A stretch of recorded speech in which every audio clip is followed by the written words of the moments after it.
Hello friends, welcome back to my channel Rusikkalam. நம்ம இன்னைக்கு பார்க்க போற ரெசிபி ரொம்ப சூப்பரான டேஸ்டியான மட்டன் தம் பிரியாணி. இது செய்யறது ரொம்ப ஈஸி தாங்க. ஆக்சுவலா மட்டன் தம் பிரியாணி ஒரிஜினல் ரெசிபி எப்படி செய்வாங்கன்னா விறகு அடுப்புல செய்வாங்க.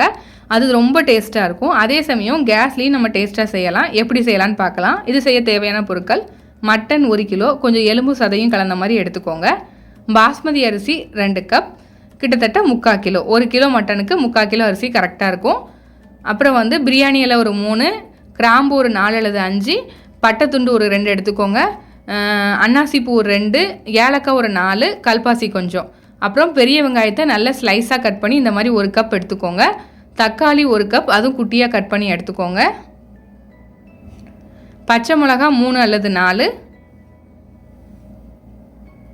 இஞ்சி பூண்டு விழுது 2 டேபிள் ஸ்பூன், புதினா இலை 1 கப், கொஞ்சம் நல்லா ஃப்ரெஷ்ஷானதாக எடுத்துக்கோங்க. கொத்தமல்லி தழை 1 கப், இந்த மாதிரி கொஞ்சம் பொடியாக நறுக்கி எடுத்துக்கோங்க. மஞ்சள் தூள் 1 டீஸ்பூன், மிளகாய் தூள் 2 டீஸ்பூன், தேவைன்னா கூட 1 டீஸ்பூன் எடுத்துக்கலாம். மல்லித்தூள் 1 அல்லது 2 teaspoon, garam masala powder 2 teaspoon, biryani masala powder 2 teaspoon. இதை நான் வீட்டிலே ப்ரிப்பேர் பண்ணதாங்க. இந்த பிரியாணி மசாலா பவுடர் எப்படி செய்யணும்னு உங்களுக்கு தேவைன்னா கமெண்ட் செக்ஷனில் கமெண்ட் பண்ணுங்கள். நான் நெக்ஸ்ட் ரெசிபியாக அப்லோட் பண்ணுறேன். எண்ணெய் 2 டேபிள் ஸ்பூன், நெய் 3 டேபிள் ஸ்பூன், உப்பு தேவையான அளவு.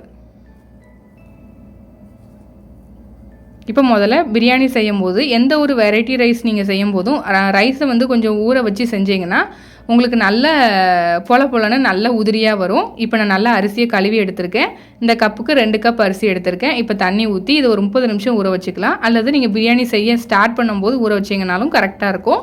இப்போ அதை தனியாக எடுத்து வச்சுக்கலாம். நம்ம சேனலில் ஆல்ரெடி மட்டன் பிரியாணி ப்ரெஷர் குக்கரில் எப்படி செய்கிறதுன்னு போஸ்ட் பண்ணியிருக்கேன். டிஸ்கிரிப்ஷன் பாக்ஸில் லிங்க் கொடுக்குறேன், தேவைன்னா செக் பண்ணிக்கோங்க. ஒரு பெரிய பாத்திரம் எடுத்துக்கோங்க. அதில் கொஞ்சம் எண்ணெயும் நெய்யும் சேர்த்துக்கலாம். எப்போதுமே பிரியாணி செய்யும் போது எண்ணெயும் நெய்யும் கலந்து சேர்த்துக்கிட்டிங்கன்னா ஃப்ளேவர் நல்லாயிருக்கும். இப்போ இதில் வந்து பிரியாணி இலை, பட்டை, அப்புறம் கொஞ்சம் கிராம்பு, கல்பாசி, அன்னாசி பூ, அப்புறம் ஏலக்காய் சேர்த்துட்டு நல்லா ஃப்ரை பண்ணிக்கோங்க. கொஞ்சம் கலர் சேஞ்ச் ஆகி வரும். அந்த மாதிரி வந்ததும் அடுத்து வெங்காயம் சேர்த்துக்கலாம். உங்களுக்கு முந்திரி பருப்பு தேவைன்னா அது கூட இதில் கொஞ்சம் சேர்த்து ஃப்ரை பண்ணிக்கலாம். வெங்காயம் வந்து கொஞ்சம் அதிகமாக சேர்த்துக்கோங்க, அப்போ தான் நல்லாயிருக்கும். இப்போ இதை நல்லா ஃப்ரை பண்ணிக்கலாம். கொஞ்சம் கலர் ப்ரௌன் கலரில் வரும், அந்த அளவுக்கு ஃப்ரை பண்ணிக்கோங்க. உங்களுக்கு இந்த ஆனியன் ஃப்ளேவர் உங்களுக்கு நல்லா பிடிக்கும்னா முதலே கொஞ்சம் வெங்காயத்தை எண்ணெயில் நல்லா ஃப்ரை பண்ணிவிட்டு அதை வந்து கடைசியாக பிரியாணி செஞ்சு முடிச்ச பிறகு கூட மிக்ஸ் பண்ணும்போது சேர்த்து சாப்பிட்லாம். ரொம்ப சூப்பராக இருக்கும். இப்போ இதில் வந்து அதுக்கப்புறம் இஞ்சி பூண்டு விழுது சேர்த்துருக்கேன். சேர்த்துட்டு இப்போ இதை நல்லா மிக்ஸ் பண்ணிக்கலாம்.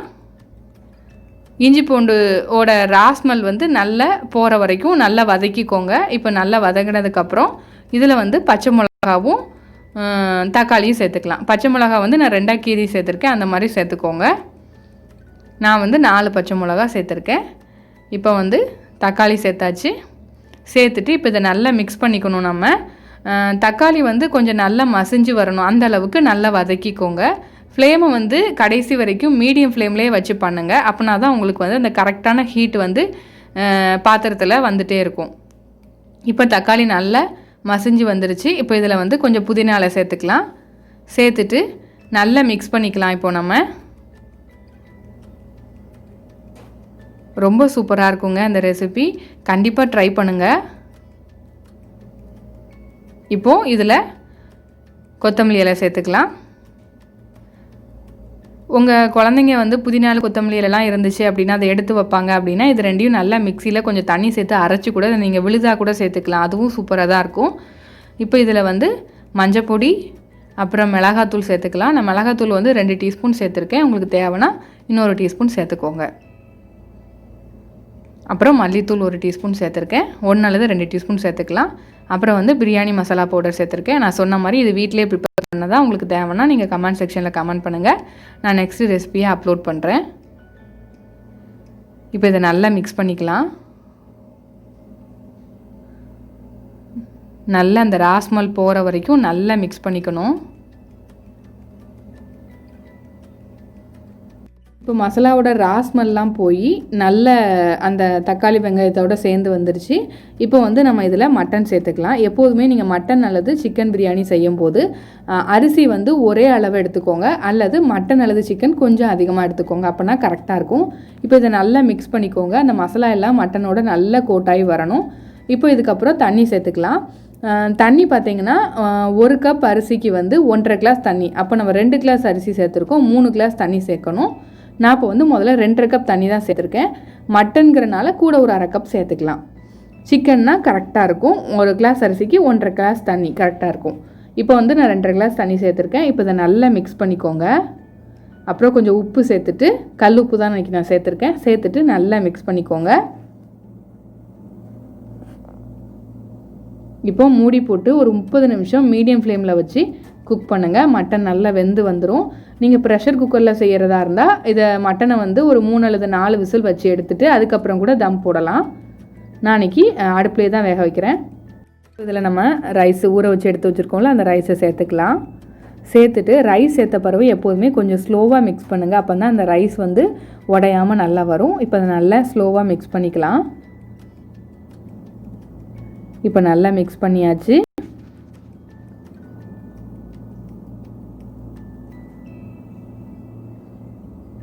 இப்போ வந்து நம்ம தண்ணி சேர்த்துக்கலாம். நான் திரும்ப 1 கப் தண்ணி சேர்த்துருக்கேன். மொத்தம் 2 கிளாஸ் அரிசிக்கு 3.5 கப் தண்ணி நம்ம சேர்க்குறோம். மட்டன் பிரியாணிங்கிறனால நீங்கள் சிக்கன் பிரியாணி செய்கிறதா இருந்தால் கரெக்டாக 3 கப் தண்ணி சேர்த்துக்கோங்க, கரெக்டாக இருக்கும்.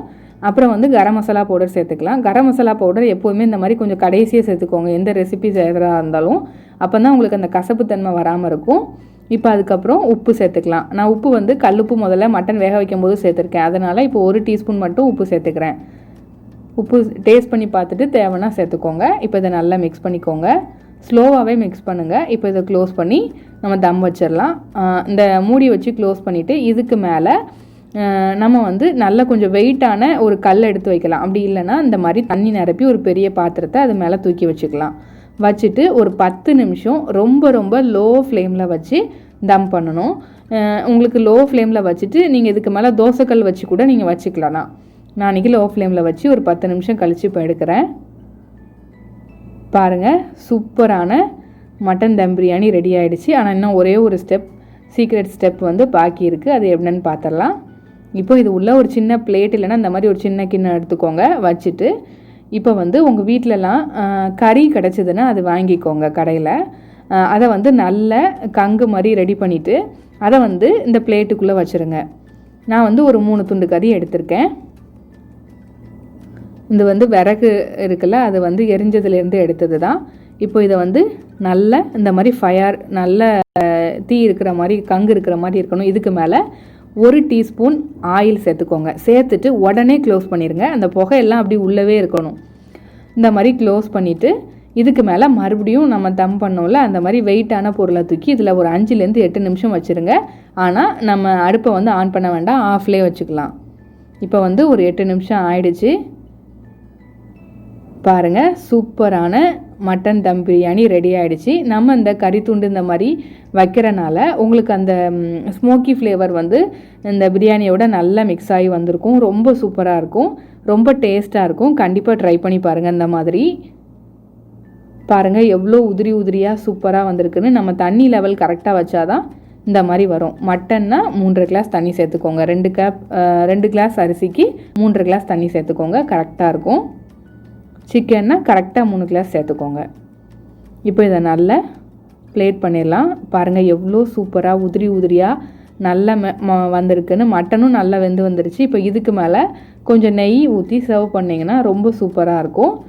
நான் வந்து ஒரு 2 டீஸ்பூன் நெய் சேர்த்துக்கிறேன். சேர்த்துட்டு இதை சர்வ் பண்ணிடலாம். பாருங்கள், சூப்பரான கலர்ஃபுல்லான டேஸ்டியான மட்டன் தம் பிரியாணி ரெடி ஆகிடுச்சு. கண்டிப்பாக ட்ரை பண்ணி பாருங்கள். உங்கள் வீட்டில் உள்ளவங்களுக்கும் குழந்தைங்களுக்கும் இது ரொம்ப பிடிக்கும். இந்த ரெசிபி உங்களுக்கு பிடிச்சிருந்துச்சுன்னா லைக் பண்ணுங்கள், ஷேர் பண்ணுங்கள், மறக்காமல் கமெண்ட் பண்ணுங்கள். இது கூட ஒரு ஆனியன் ரைத்தா வச்சு சாப்பிட்டிங்கன்னா ரொம்ப சூப்பராக இருக்கும்.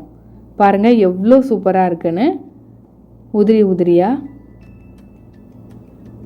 மறக்காமல் நம்ம என்ன ருசிக்கலாம் சேனலுக்கு சப்ஸ்கிரைப் பண்ணாதவங்க சப்ஸ்கிரைப் பண்ணி பக்கத்தில் உள்ள பெல் ஐக்கானை கிளிக் பண்ணி அதில் ஆல்ங்கிற பட்டனை கிளிக் பண்ணிக்கோங்க. அப்போ தான் நம்மளோட ஃப்யூச்சர் ரெசிபீஸ்லாம் உங்கள் நோட்டிஃபிகேஷன் லிங்க்கில் வரும். Thank you friends.